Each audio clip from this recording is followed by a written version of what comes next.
It's short. I did it for 30 for 30. And it's just kind of a tribute to everyone who came before me and allowed me to share my voice and to pave the way for who I am. And I'm glad my older brother's here because he's one of those people. Who are you so handsome?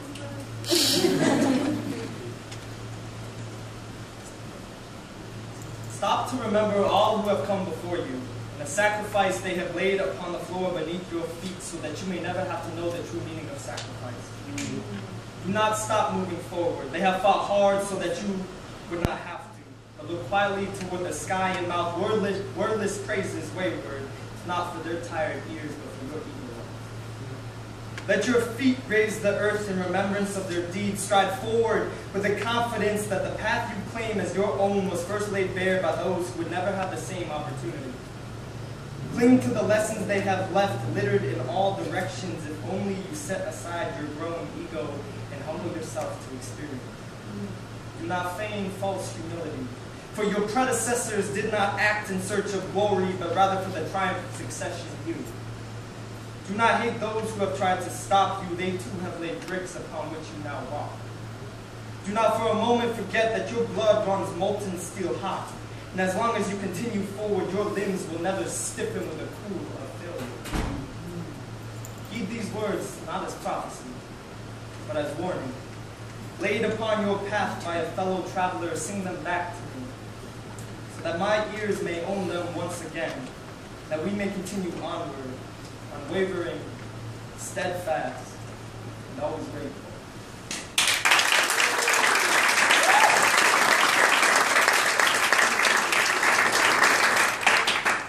So every year that I do this, I usually read love poems. Rev Cafe is my best. my love poem place. But I only have one today, and I'm only doing it in honor of tradition. This is a poem that I wrote about a year ago, and I performed it last week because poetry is funny. Sometimes it's just like things you've written, things you've memorized, things you felt, they just repeat in your head.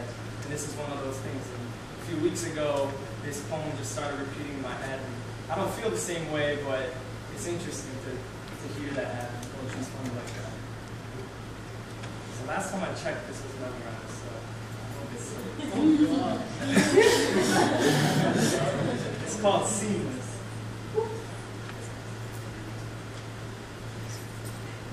Skin, the color of wind-shattered desert dunes. Hair, black as the night I dream her in daily when I am older.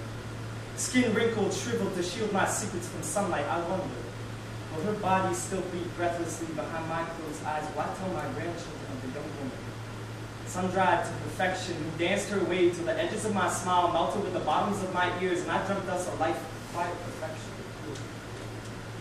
Every time I see her, every time I breathe her laughter, feel the vibrations her hips radiate like the beatings of wings, I am reminded that God really does love his children. He just has to. Because nothing as perfect as her comes about without some effort, and I never call myself religious. When I imagine what heaven would look like, her eyes break through the clouds like the first sun rays of spring, and I found myself out of breath.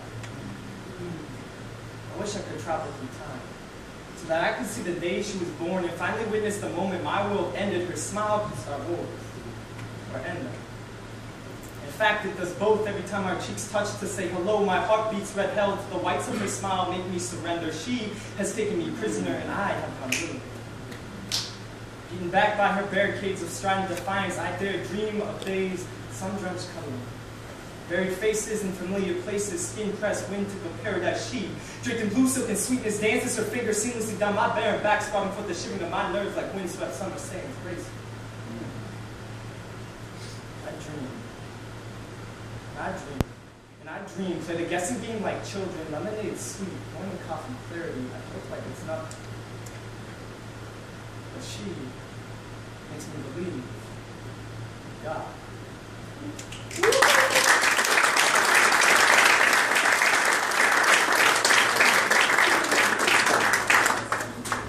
It was still there.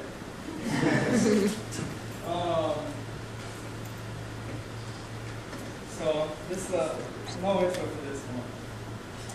It's called Time. I don't like that title. That's fine.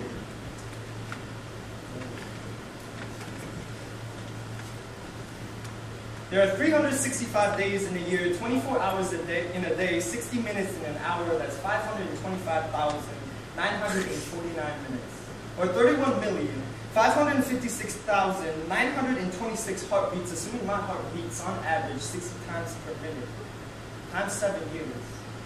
That's 220,898,482 times that my heart has beat since the day you were stopped. I always like numbers. They're clean. They're right or wrong, black or white. There's no in between. There's no messy question marks or questions you can't answer, like what's 2 times 2, or 8 divided by 4, or how many seconds are there in a year, or how am I supposed to be a man when the last time I saw you I still have braces. No math can't solve everything, and numbers can be just as messy as words when they act as reminders, like there will be 22 candles on my cake this year, 8 of them you never lit. In May will be my second graduation that you've never been to. There are 4 years of college you never knew, and 4 girlfriends you never met, 3 apartments you've never seen, 27 boxing matches you've never screamed at, 3 jobs you've never said congrats to, 53 poems you never heard, 22 performances you never clapped at, 65 times I needed advice, 65 times I didn't get any.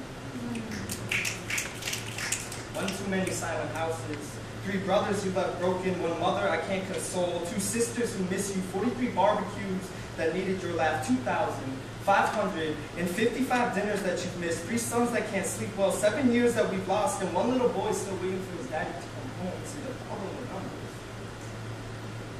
is that they won't stop. No matter how many pictures of you I add to my walls or tears I subtract from my eyes, the days keep going. The clock keeps ticking. My heart keeps beating further and further from you. So sometimes I hold my breath to slow my heart, to slow the beating.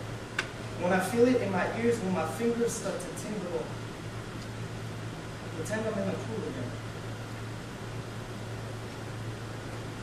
Trying to greet you in a pool. If I just hold it a little longer, if I try just a little harder, you'll bring me for ice cream, soft serve for gummy bears, just like you promised.